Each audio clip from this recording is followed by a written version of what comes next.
पश्चिम बंगाल में ममता बनर्जी का वो अटूट किला जिसे भेदना विपक्ष के लिए नामुमकिन माना जाता था, वो आखिरकार ढह गया।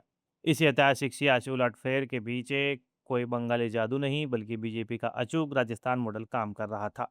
सुनील बंसल ने से लेकर गजेंद्र सिंह शेखावत और सीपी जोशी तक राजस्थान के इन धुरंधरों ने अपनी ग्राउंड कनेक्ट और माइक्रो प्लानिंग की रणनीति से दीदी के गढ़ में ऐसी सेंध लगाई जिसने पूरे देश को चौंका दिया। आखिर क्या है ये राजस्थान मॉडल जिसने बंगाल फतेह कर लिया? आइए डिकोड करते हैं बंगाल में बीजेपी की इस प्रचंड जीत और पर्दे के पीछे काम कर रहे इस राजस्थान मॉडल का पूरा सच। सबसे पहले इस चुनाव की सबसे बड़ी सक्सेस स्टोरी को समझिए। उत्तर बंगाल के अहम इलाके सिलीगुड़ी, दार्जिलिंग, जलपाईगुड़ी, अलीपुरद्वार और कूच बिहार का जिम्मा केंद्रीय मंत्री गजेंद्र सिंह शेखावत और पूर्व केंद्रीय मंत्री कैलाश चौधरी के पास था। इन नेताओं ने हवाई रैलियों के बजाय सीधे बूथ स्तर पर पहुंचने वाली रणनीति पर काम किया। इसका नतीजा ये रहा कि इस इलाके की 28 विधानसभा में सीटों में से 27 सीटों पर बीजेपी ने ऐतिहासिक जीत दर्ज की।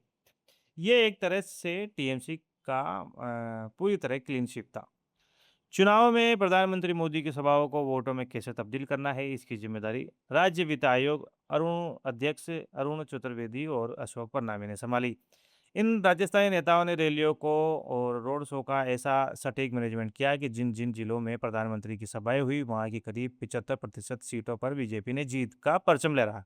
यह आंकड़ा साफ बताता है कि रैलियों का ग्राउंड कनेक्ट और जनता तक मैसेज डिलीवरी कितनी प्रभावी रही। इस पूरे ऑपरेशन में केंद्रीय नेतृत्व और स्थानीय कार्यकर्ताओं के बीच तालमेल बिठाने की सबसे अहम कड़ी बने पूर्व प्रदेश अध्यक्ष सीपी जोशी। उनका चुनाव प्रबंधन सिर्फ प्रचार तक सीमित नहीं था, बल्कि इसमें बूथ मैनेजमेंट और मजबूत फीडबैक सिस्टम शामिल था।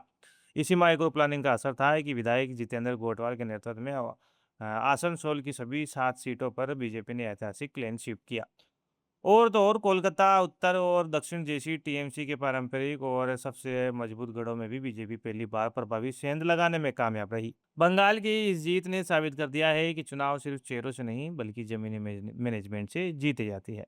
राजनीतिक जानकारों का मानना है कि अब बीजेपी इस राजस्थान मॉडल को आने वाले अन्य राज्यों के चुनाव में भी एक सफल फॉर्मूले के रूप में लागू करेगी। क्या आपको लगता है कि बंगाल में टीएमसी की हार का सबसे बड़ा कारण बीजेपी का यह बेहतरीन मैनेजमेंट था? इस राजस्थान मॉडल पर आपकी क्या निष्पक्ष राय है? कमेंट बॉक्स में तुरंत दर्ज कराएँ और देश और प्रदेश की राजनीति की हर इनसाइड स्टोरी सबसे तेज़ विश्लेषण देखने के लिए तुरंत सब्सक्राइब करें रॉयल पत्रिका। मेरा नाम है सलमान पठान। जय हिंद।